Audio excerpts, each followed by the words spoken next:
5:17 local time, inside the Combat Direction Center. Lighting stays low, displays burn bright, and every voice carries the same controlled volume. The carrier holds steady at 21 knots. The bow cuts clean water.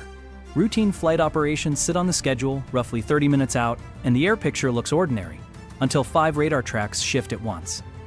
A group that parallels the strike group at distance no longer holds its line. The contacts alter course together, a coordinated turn that converts a distant presence into a closing problem. The new heading reads direct. The numbers update fast. Altitude in the mid-20s of thousands of feet. Speed in the high 400s and rising. Track quality remains firm. The formation geometry tightens into something deliberate.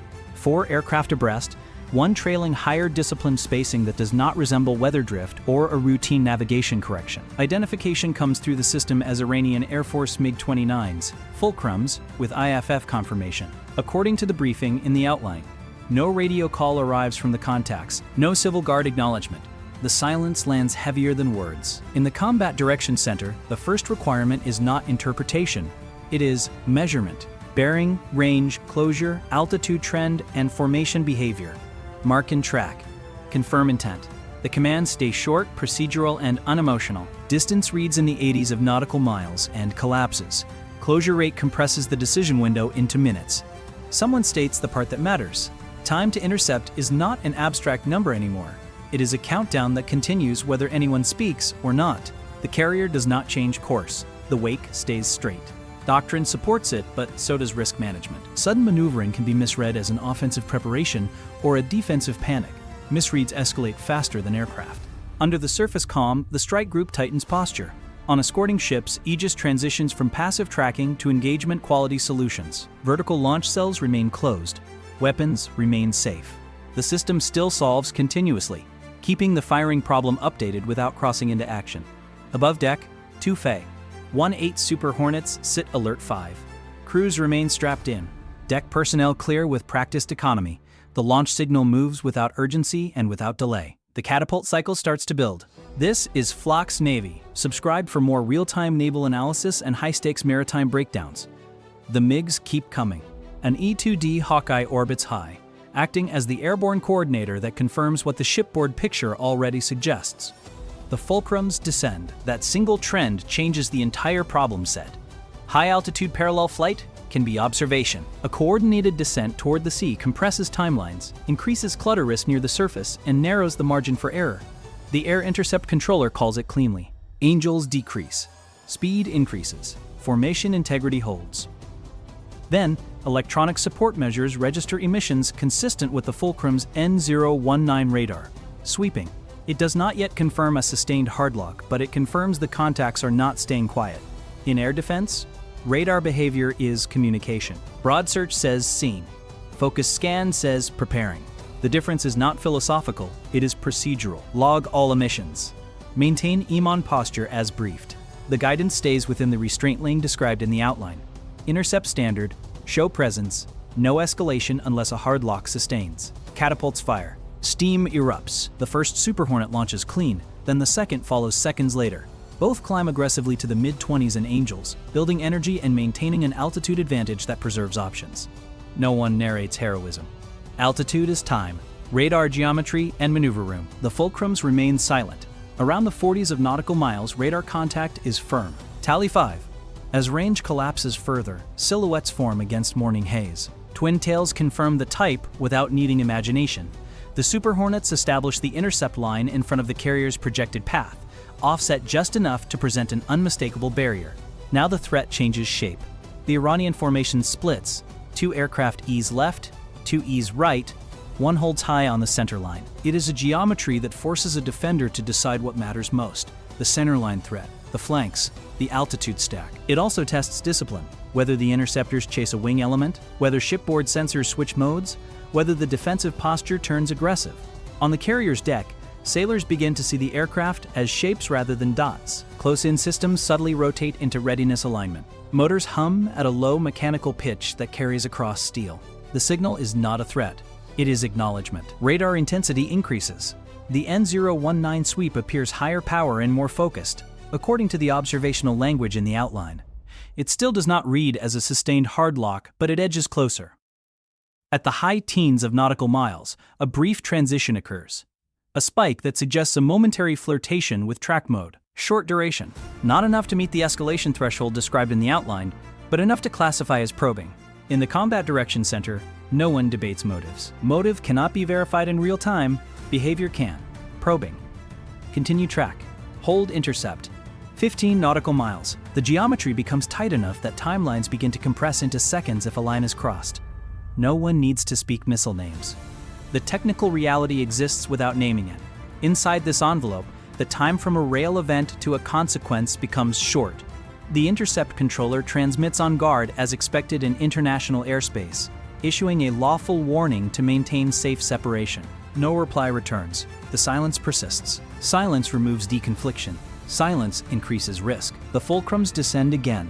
Angels move toward 10 and then lower. The high element drops to a line, and the 5 aircraft unify into a wedge. The split no longer looks like an exploratory spacing. The formation becomes compact, deliberate, and close. Deck crews pause mid-task for a fraction of a minute, not out of fear, but out of attention. Hands stay on tie-downs and loose equipment. Jet wash and shock at close proximity can turn small objects into hazards. On the escorts, Aegis continues solving. Vertical launch cells remain sealed. That restraint matters. The absence of a launch is a choice, not a lack of readiness. 9 nautical miles. The intercept line tightens. The lead Super Hornet adjusts a couple degrees, placing the nose between the wedge and the carrier's bow. The motion is small, deliberate, and readable. If the Fulcrums want the carrier, they pass through the interceptors first. Another spike hits, stronger than before. Intermittent track quality indications persist for seconds, then break. In the outline, the protocol threshold is explicit. A sustained hard lock for roughly 3 seconds triggers escalation steps. The count is not emotional. It is compliance with rules of engagement and training. The lock drops before it sustains. The geometry becomes layered. The right element edges lower into single-digit angels. The left element holds higher. The center aircraft maintains an overwatch feel, creating vertical pressure while the lateral spread remains present. The layer forces attention across axes without creating a single clean solution that eliminates uncertainty. The carrier maintains 21 knots. No turn, no acceleration, no visible deck posture change beyond readiness alignment. The steadiness is deliberate. A sudden maneuver can be read as preparation for a launch or an attempt to flee. Both invite miscalculation.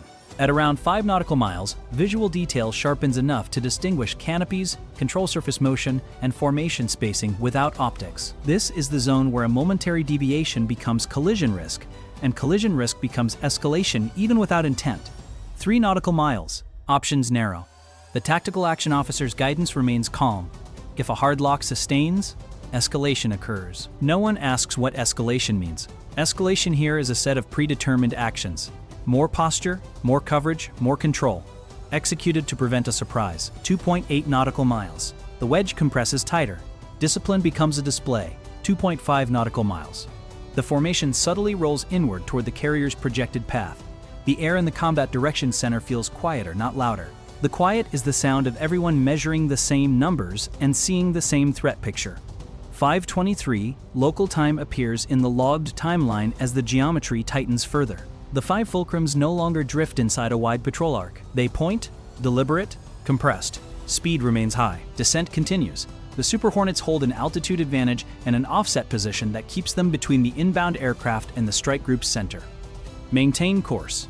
Hold intercept. Log it.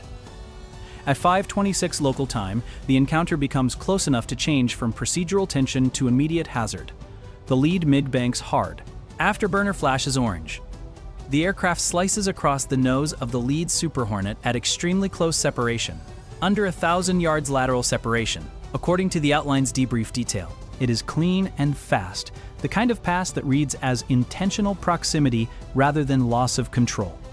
The second MiG mirrors from the opposite side, widening the intercept line and stretching the American pair for a heartbeat. That heartbeat is the test. Does the lead interceptor break? Does it flare? Does it chase? Does it paint with fire control radar? Does it signal fear or aggression? The Super Hornet pilot holds steady. No flare, no violent break, no panic pitch. The posture communicates control. In this scenario, control reduces escalation risk more reliably than bravado. The remaining 3 Fulcrums compress behind and descend further, pulling the geometry toward the sea surface.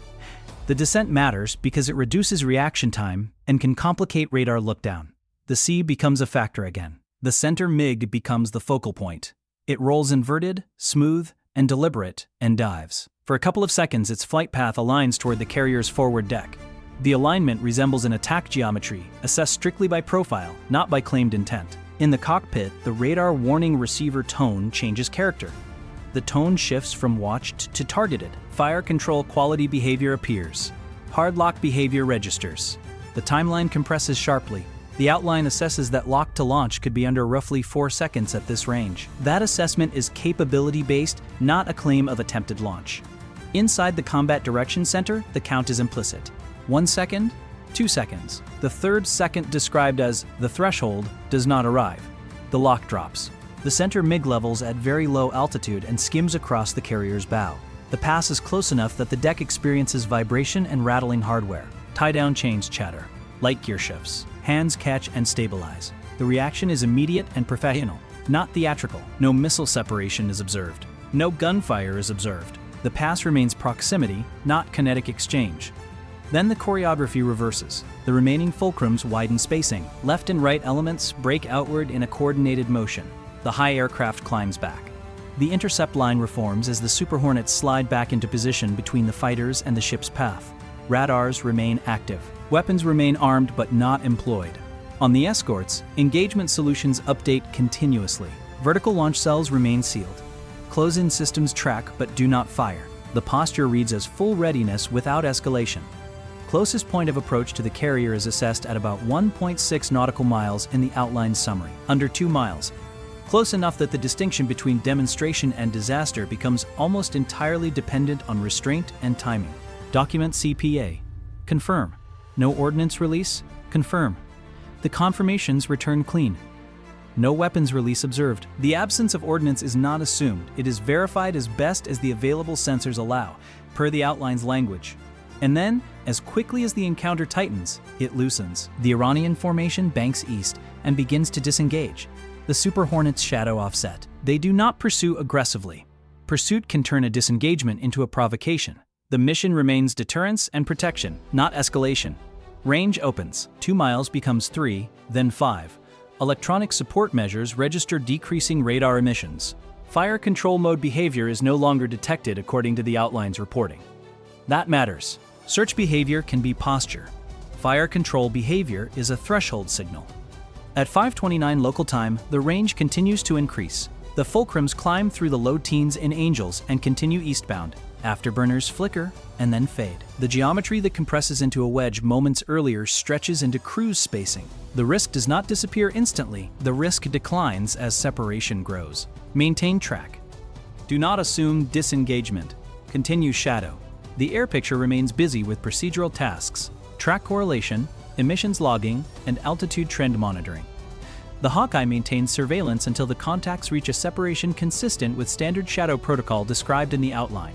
The escort formation subtly returns toward standard screen spacing without signaling relief. On the flight deck, controlled motion resumes. Tie-down checks continue. Catapult steam pressure resets. Ordnance status verification continues. The deck returns to routine rhythm, but eyes still scan the horizon. The memory of shock and proximity does not leave in the same minute the tracks do. Inside the Combat Direction Center, the immediate threat clock stops, and the audit begins. Every second of the intercept replays on displays. Radar tracks scroll backward, bearing changes, speed increases, altitude drops, and formation splits render as clean lines and timestamps. Each maneuver is examined without commentary that cannot be supported. The hard lock event becomes a narrow window, measured in seconds, isolated for analysis. Pull the waveform, archive it, log the mode change. Waveforms, signal strength, and pulse behavior are cataloged. Radar fingerprints matter because recognition is survival. The outline states the intent of that data work plainly. The strategic value is not only that nothing fires, the strategic value is that the event produces high-confidence recordings across systems, radar, electronic support, and other feeds referenced in the outline. The carrier's command receives a summary and focuses on a critical behavioral fact in the outline. The ship maintains course. No deviation. The steady heading under pressure carries operational weight. A carrier that turns away can be interpreted as conceding space. A carrier that overreacts can be interpreted as preparing to fight. A carrier that holds course forces the other side to own its intent through behavior. On the aviation side, the two Super Hornets return from the intercept. Post-flight inspection reveals no contact damage. According to the outline, only routine checks and stress attention typical of aggressive maneuvering. The pilots debrief in precise language. The dive profile, the alignment toward the bow for approximately a couple seconds, the close lateral separation during the cross, the lack of observed weapons release. The key phrase in the debrief remains procedural: no missile separation observed. That phrase does not claim knowledge of intent, it claims observation. Across the strike group, escort ships' forward logs confirming engagement solutions remain ready while weapons remain cold. Close-in systems track without firing. Vertical launch cells remain closed. The posture aligns with a controlled response framework. Detect, track, position, and hold fire unless the threshold is met. 5:41 local time appears in the outline as the air picture clears again. The 5 MiG-29s continue eastbound beyond the immediate envelope. Radar emissions fade into cruise patterns. No second approach is observed in the outline. No further deviation is noted. The immediate confrontation ends, but the operational process continues. The after-action review begins instantly. Every sensor record is treated as both evidence and training tool. Bearing and range plots reconstruct the timeline. Altitude charts show coordinated descent. Formation geometry demonstrates that the maneuvers appear structured rather than random. No dramatic statements accompany the review. In incidents like this, narrative matters almost as much as maneuvering, and narrative rests on logs. Precise timestamps, precise CPA, and precise lock duration determine what can be stated without speculation. The outline states that the hard lock duration sustains about 2 seconds. It also states the protocol threshold. 1 more second would cross the escalation line. That is not framed as prediction. It is framed as procedure. Procedure is what keeps a crisis from converting into a battle inside a single human heartbeat. The strategic layer remains quiet in the outline. No immediate public statement. That absence reads as deliberate operational discretion. Not every intercept becomes a press event. Sometimes deterrence is served by restraint, and sometimes restraint is served by silence. What remains confirmed within the outline is narrow and heavy, and it stays confined to what is supported. 5 Iranian MiG-29s approach a U.S. paper.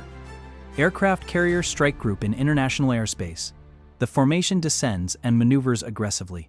Radar emissions consistent with the N019 appear.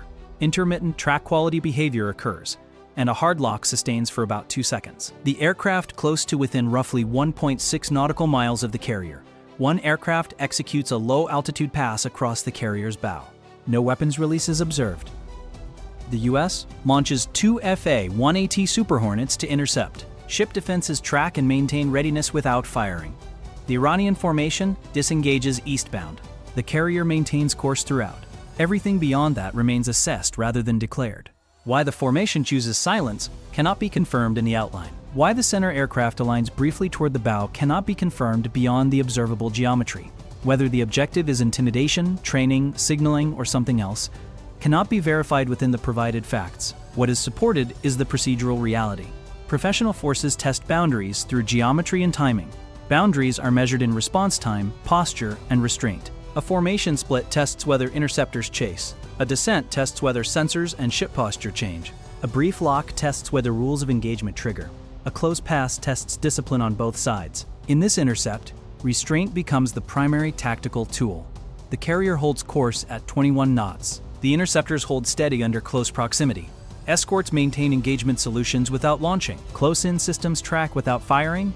Every action signals readiness without committing to a fight. The most dangerous part remains the same. Part every watch team knows: the final seconds. At under 2 nautical miles, decision windows collapse. A hard lock tone becomes a timeline. A third second becomes a threshold. A single misread becomes an irreversible chain. The outline emphasizes that the difference between demonstration and detonation narrows to a margin measured in seconds. That margin holds. The hard lock drops before the threshold. The formation turns away. The range opens. The air picture clears. The carrier continues forward, unchanged. Routine returns on the flight deck, because routine is a form of control. Launch cycles prepare. Engines spool. Steam pressure stabilizes. Training sorties proceed according to the schedule mentioned in the outline, including a later sortie time noted as 6:10. The ship does not display celebration. The ship displays normalization. The memory remains embedded in logs and in procedures. The electromagnetic record sweeps, spikes, and the 2-second hard lock becomes archived data. The geometry record, split, wedge, close pass, disengagement, becomes a training reference. The human record, steady hands, short commands, withheld triggers, becomes the reason the event ends without shots. The carrier keeps making way at 21 knots. The escorts keep station. The Hawkeye maintains the broader picture until the contacts remain safely beyond the envelope described in the outline. The interceptors return to established patrol lanes. Nothing about the last 12 minutes resembles routine in the moment, even if routine resumes afterward. At the closest point of approach, the margin is not measured in miles, it is measured in seconds of lock duration and in the discipline to wait for confirmation. The air picture stays clean again. The strike group remains on course. The record remains complete. Secure the log, archive all feeds, resume standard posture. The final procedural note is not triumphant. It is factual. No escalation. No weapons release observed. CPA documented. Lock duration documented, disengagement confirmed. The carrier continues forward, steady, because steadiness is both a tactical choice and a strategic signal. Subscribe to Fax Navy for more.